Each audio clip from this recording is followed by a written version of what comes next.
Dhami cabinet में विस्तार और फेरबदल को लेकर एक बार फिर से कयासों का दौर तेज हो गया है। मंत्रिमंडल में कौन कौन नया आएगा, मंत्रिमंडल से कौन कौन बाहर जाएगा, इसको लेकर उल्टी गिनती शुरू हो चुकी है।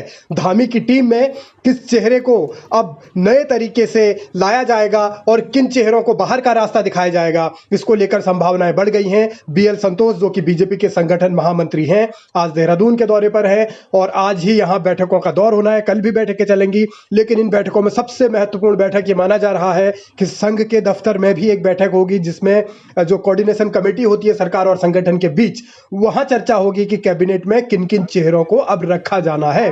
क्योंकि 4 पद फिलहाल खाली हैं, लेकिन जो स्थितियां हैं, जो मंत्री हैं भी, उनमें से कुछ चेहरे ऐसे हैं जिन पर दाग है और उन चेहरों को लेकर संगठन की ओर से भी बार बार कई तरीके की शिकायतें रही हैं। हालांकि अब बीजेपी की जो पूरी की पूरी रणनीति है वो लोकसभा चुनाव को लेकर है, इसलिए किसी तरीके की दिक्कत पार्टी को वोट मांगने में ना हो। मंत्रियों के चेहरे जिस तरीके से सरकार की बदनामी करा चुके हैं, उन दागों को धोया जाए, इसके लिए कुछ चेहरों को धामी की कैबिनेट से बाहर का रास्ता दिखाया जाएगा। आला कमान के फरमान के बाद यह औपचारिक तौर पर काम किया जाएगा। सबसे महत्वपूर्ण यह है कि अब उत्तर प्रदेश में भी कैबिनेट में फेरबदल होना है या फिर विस्तार होना है, तो उसके बाद उत्तराखंड का भी नंबर आएगा, ऐसी चर्चा है। और बीते दिनों क्योंकि दिल्ली में भी बीजेपी के तमाम उत्तराखंड के जो नेता हैं उनकी बैठक हुई थी, सांसदों की बैठक साथ में हुई थी, और ये रणनीति तय मानी जा रही है कि अब आने वाले कुछ ही दिनों बाद उत्तराखंड की कैबिनेट एक नए स्वरूप में दिखेगी। सूत्रों का दावा यह है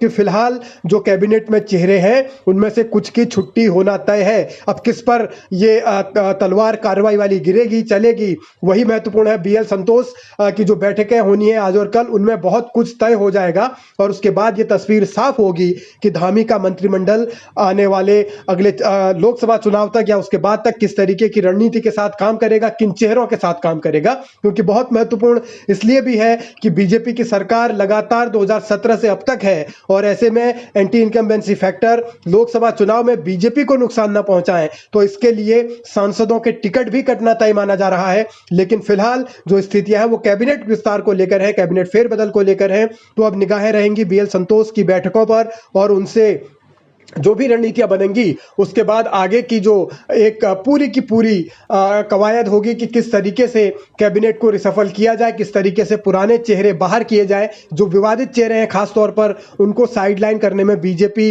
की एक कोशिश रहेगी और नए चेहरे यानी जो नए विधायक हैं, कौन कौन से वो विधायक हैं जो मंत्री बनेंगे, उनको लेकर भी अब फिलहाल अटकलों का दौर चलने लगा है। यानी जो दावेदार है मंत्री पद के, उनकी भी अपने तरीके से लॉबिंग शुरू होगी। लेकिन सियासी तौर पर उत्तराखंड की ये बहुत बड़ी खबर है। धामी कैबिनेट में जो फेरबदल की अटकलें हैं उनको एक बार फिर बल मिला है, फिर रफ्तार मिली है और संभवतः ये माना जा रहा है कि आज की जो बैठकें होंगी उन बैठकों में बहुत कुछ तय हो जाएगा।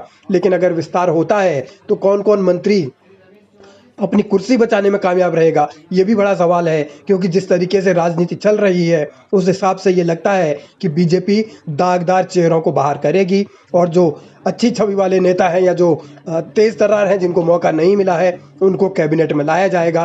अब सवाल यही है कि कैबिनेट में आएगा कौन, कैबिनेट से जाएगा कौन।